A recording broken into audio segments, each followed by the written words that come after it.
Welcome to Inner Compass. I'm Shirley Hoogstra. What comes to mind when you think of the word power?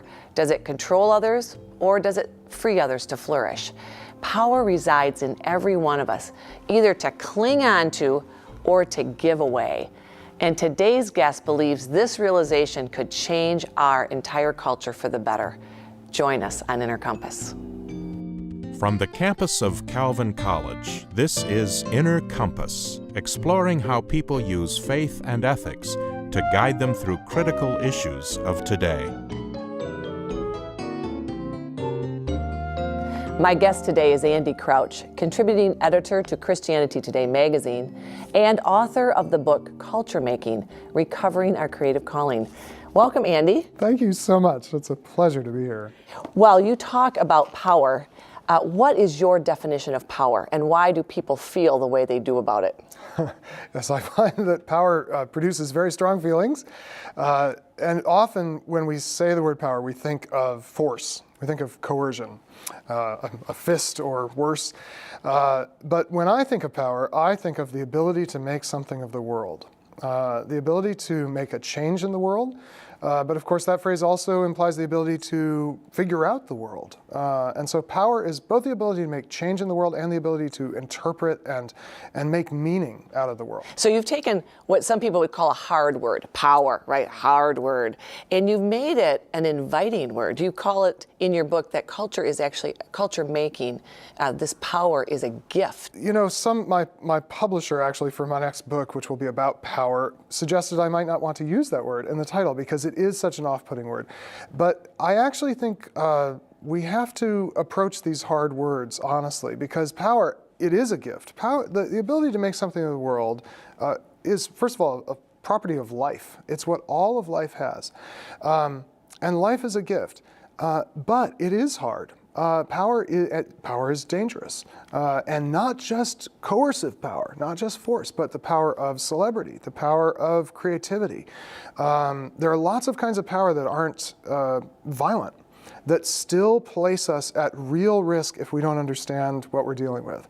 So I think we have to go straight in and use that word rather than the softer words like influence or authority, right. or some of these euphemisms we use. Right, because power is in fact an entity in the world today. And if we don't unpack it and understand it, we can sort of fall into the temptations of power without really being aware. Yes, and one of the features of power is it's omnipresent. It's present in every interaction, not in the sense that we're always trying to win, but in the sense that we're trying to make something of the world together.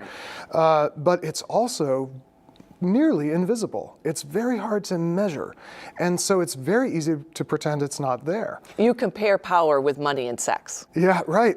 I say, you know when you're having sex, you know how much money you have, but who knows how much power they have? And you can have enough of the other two, arguably, from time to time. But do we ever have enough ability to do really what as human beings we're made to do, which is to make something of the world? And all of us will always be limited in what we can do compared to what we hope to do. And that's sort of a power gap that we're all trying to fill. You talk about an antidote to sex is chastity and fidelity. The antidote to money is simplicity and generosity. And then you add these two new words. The antidote to too much power is service and stewardship. Yeah. So in each of those pairs, there's one discipline that is actually the renunciation of the thing. And you know, it's an interesting thing. Sex, money, and power are all, I would say, good things. They're actually so good that if we misuse them or sort of misplace them, it's very dangerous. And so part of the discipline, strangely enough, that we're all called to embrace at different points in our life with these three things is actually renouncing them. So with power, that's servanthood. When I participate in an act of service, I lay down my agenda and I just do whatever is needed by another person. You say become invisible. Yeah, and you know, servants, especially if you're in cultures around the world that have, don't have our democratic kind of pretensions that we're all the same, but just treat servants like servants, honestly, you'll see they're treated as if they're not there. And it's actually very important for me as a person with a great deal of cultural power to find places I can go and situations I can be in where I really am almost not seen and I'm just doing what others need. However, that's renunciation, but there's another discipline that actually involves taking it up in a faithful way. And so for sex, that's fidelity. For money, that's generosity, which is not the same thing as having no money. It's using my money well and intentionally. And for power, I really like this word stewardship. It connotes that someone else has handed this over to me for a time. I'm accountable for how I use it, and I want to use it to multiply it in the world. And in a way, I think the most basic test of how we use power is, does it create more power? When I'm done with my exercise of power, is it just that I have more power, or do you have more power as well? And the best stewardship of power actually creates more room for people to be, I would say, the image bearers of God that they're made to be, creators and cultivators in the world. Right, you talk about people coming alongside with their power to enable or empower others. And let's watch this documentary piece where it shows it in action. Yeah.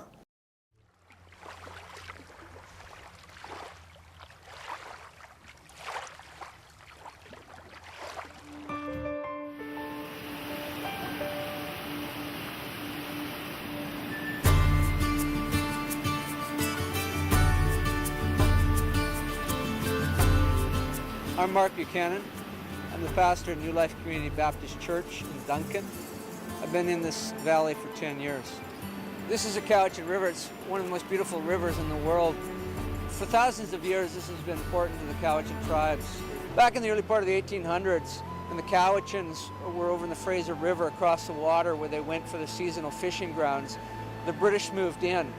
And they saw the beauty of this valley, and they simply claimed it as their own. And when the Cowichan people came back from the seasonal fishing grounds, it was occupied.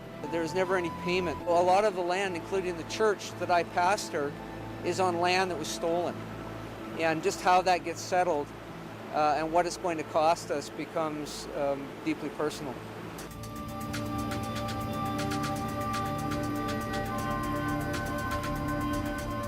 That's Cooper Island back there, and that's actually where the residential school for virtually the better part of Vancouver Island is situated. Lots and lots of the folks were taken from their families and brought to the school. Now the school's no longer there, but the memories are still very much alive.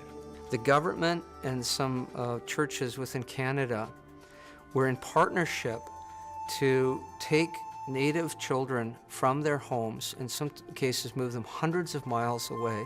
They were forbidden to speak their language. They were forbidden to associate with their siblings in these schools. And they were also deloused, whether they had lice or not. A lot of these kids were considered savages, and they were treated as such. Many of them were sexually abused. The great majority were emotionally abused and physically abused. That went on generation after generation after generation. And one of the great tragedies of it, if you talk to most non-natives in the community, they have very little awareness that that happened in our backyard. If we continue doing things the same way we've been doing for the last 50, 75, 100 years, these people have no hope at all. And when you think you're only 35 miles from the capital of this province, and right here is a pocket of virtual third world poverty, it's absolutely shameful. The fruit of the past is the present. All these atrocities happen in the name of Christ, and we have a responsibility to help remedy that situation. It's time we stood up to the table, changed the way we did things, recognized that the systems that were in place, either intentionally or not, are all directed in such a way that these people will fail and keeps them down. Over the past year or so since the election, he's been in our community, learning more and more about our culture. I think he's like a sponge and he just takes this all in and becoming a very serious asset to our community with respect to the sort of programs we're working on for Cowichan to try to get out of these third world conditions. We're so going into this on faith, and we're going one step at a time. And we really don't know what this will look like a year from now.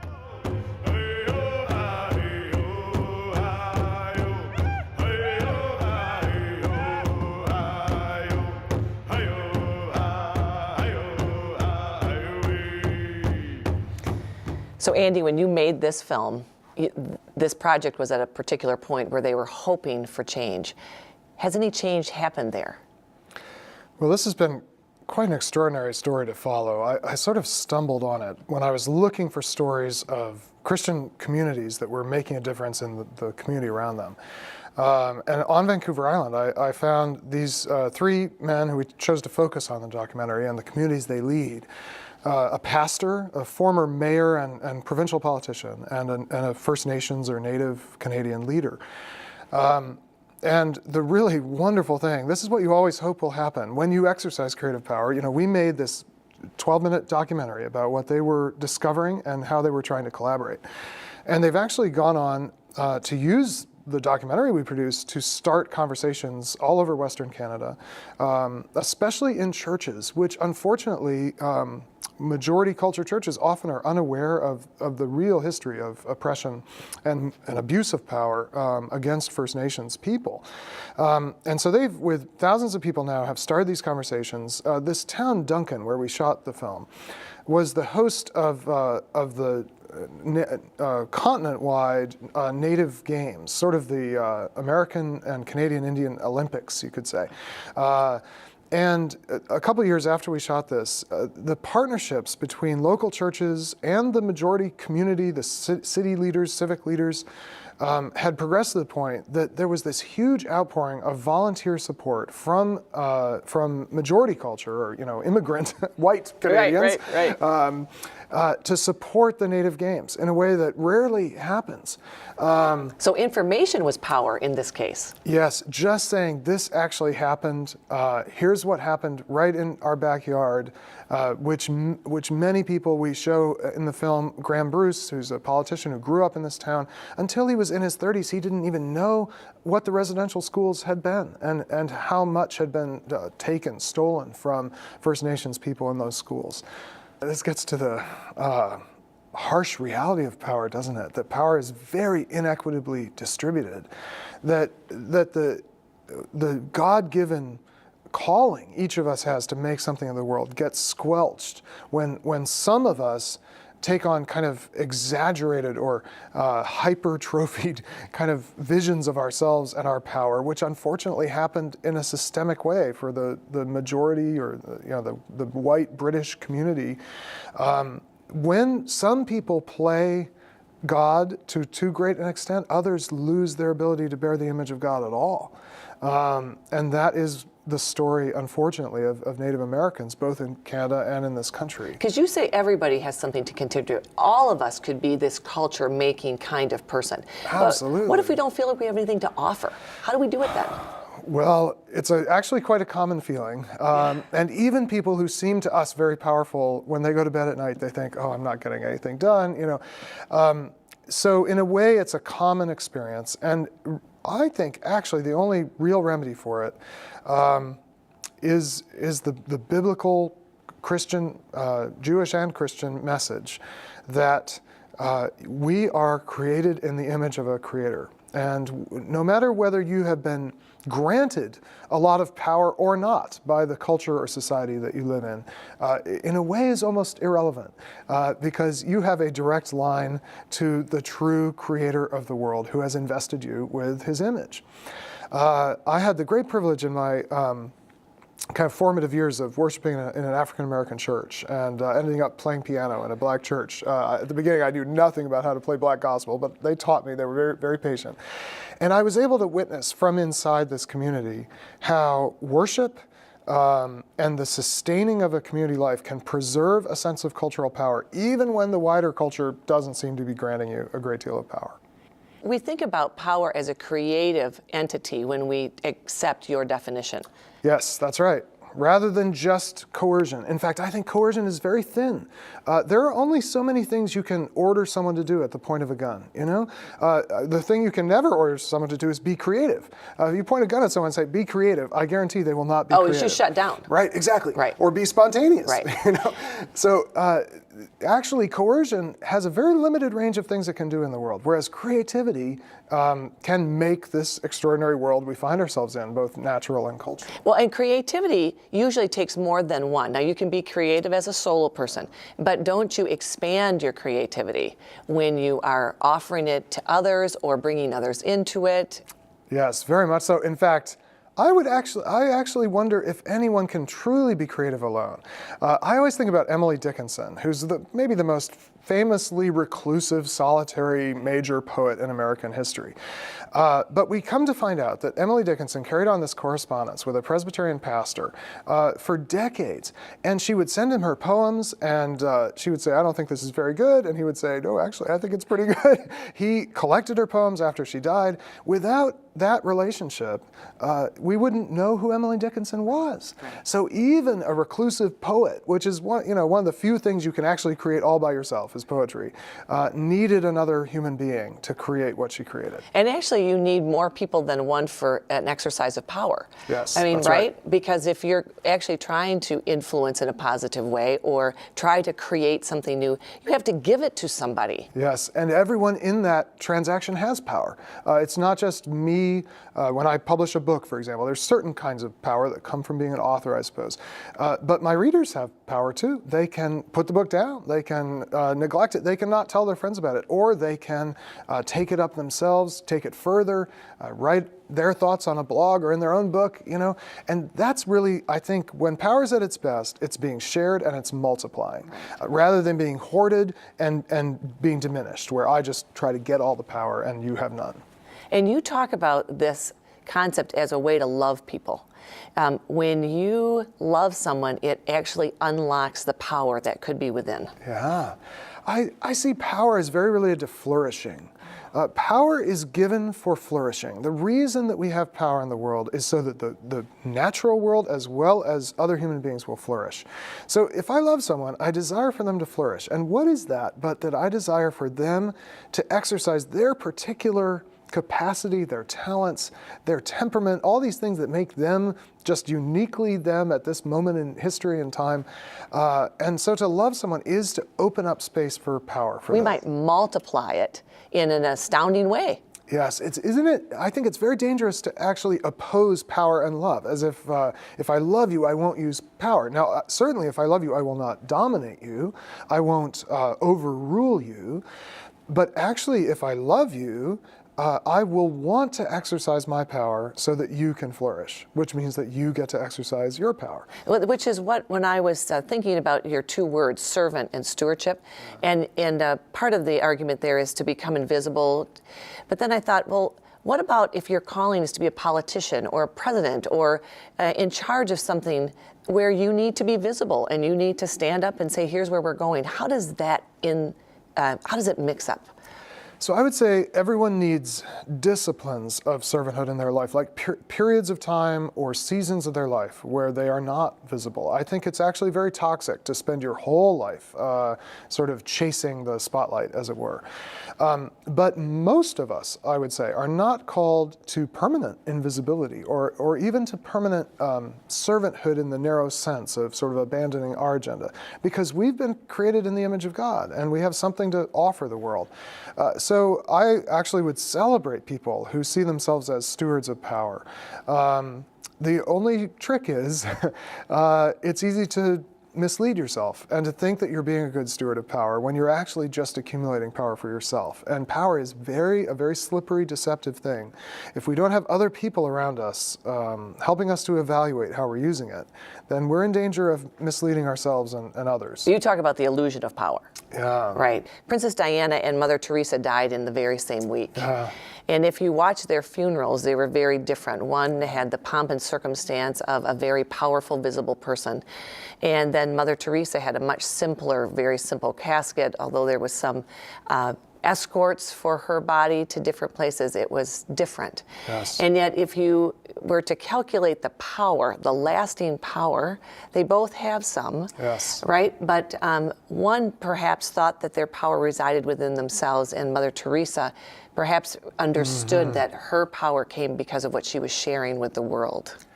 And another distinction between those women, each of whom, I wouldn't at all want to make, both of them were admirable in certain ways, but think about how constrained Diana became by other powers, the power of celebrity, the power of attention, how her life ultimately ended in a violent moment. And Mother Teresa was never constrained by other powers. We talk about some people who sort of make the weather, Yeah. The weather didn't happen to Mother Teresa. She made the weather. Even in the midst of tremendous suffering, she brought life and hope. And I think that's real power. Not just that you're able to sort of surf the currents of celebrity and fame and wealth, and turn them to your own ends and become notorious in various ways, but that even in the most difficult circumstances, hope and life and love can break through. That strikes me as what I would want to say is genuine power. So this goes back to this idea of power in community. Right, so Mother Teresa's life was centered in community, where she probably had people who were speaking to her, and she was in community with a supreme being. She understood that as to be God of the universe. Yes. And one of the things that you wonder about for Princess Diana is, did she have a community that really loved her deeply? She had her sons and so on, but where was this community who loved her deeply? So what does that say for people in power today? We desperately need real, transparent relationships with other people. Unfortunately, there are many reasons we avoid those relationships. All of us hide from other people in that way. But yes, Mother Teresa, years after she died, the church published her letters to her spiritual directors. She had several over the course of her life. And so even this very visible and powerful person understood the wisdom of opening herself up very honestly and transparently to others who she could trust. And one does sense that many public figures in our time have no one they dare to turn to for that. Well, they feel like they're going to be exposed. I mean, how often did Princess Diana have to worry that someone was going to sell her letters or talk about her in a book? So why would you ever open up to someone? And that was not the case with Mother Teresa. That's right. She had trustworthy friends, you could say. Spiritual friends would be the term, that Christians use sometimes. And in public life, it's very hard to find that. But I don't think you will survive any significant level of public power without people who you can trust. So you say that if there are things that we don't like about culture, and of course Mother Teresa was doing that, and Princess Diana was doing that too in her charitable work. You say stop criticizing and start to cultivate it. Yes. So what's the first steps for people who want to start doing that? Well, I always encourage people to look right around them. It's very easy to think way too big, honestly. There are big, complex problems in our world that absolutely are solvable. But most of us can't start with the biggest, most complex problems. And actually, most of us need to start, I'd say, locally. So I always encourage anyone. People say, I want to become a writer. Well, I say, well, who do you want to write for? Who are the 5 people you could send something to today that you've written? So start small. Start with the relationships you already have. Rather than having these grandiose dreams of changing the world, just ask, in my neighborhood, the 2 blocks in every direction around my house, or the school where my children attend, or what could I do that would make a real difference in some part of the culture there? And what often happens is, as we do that, not always, but sometimes, you're given more opportunities to create more. Well, as you say that, I'm thinking in my head of in a 2-block area, right, that there are needs. But that requires me to be a servant, right? Yes. Right, because there may be no glory in that culture making. Indeed. Isn't that interesting? That's right. It requires a kind of a death to the grandiose vision of ourselves as I'm going to make a difference in the world. Most people who think they're going to do that end up being much more changed by the world than they change the world. So why is the church having such a hard time with this culture changing piece, or is it? We're doing better than you might think. We're better than we look on TV, that's for sure. When you actually look at who's investing in the civic life of American communities, people who are regular churchgoers are more invested. There's a recent book documenting this by this Harvard sociologist, Robert Putnam.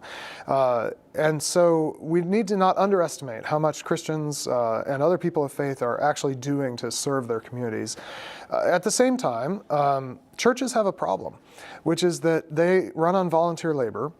And so if they can attract volunteer labor to themselves, they imagine that that requires sort of discouraging people from being involved in other kinds of service. And so we count as the really good Christians the ones who are in church whenever the doors are open. But maybe the really good Christians are the ones who many times when the church doors are open are behind some other set of doors, serving their neighbors and helping to build healthy institutions in their culture. So churches have got to be willing to celebrate servanthood and stewardship that doesn't happen just within the walls of the church. Well, so that has to do with generosity of time, right?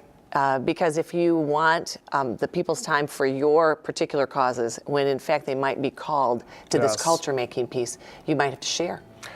Yes, and I think many pastors, unfortunately, who are the sort of chief recruiters for their churches, have a kind of a zero-sum idea. That is, if you win, I lose. If the culture wins my people's attention, my church loses. And that is not actually true, but it's very tempting to think that way.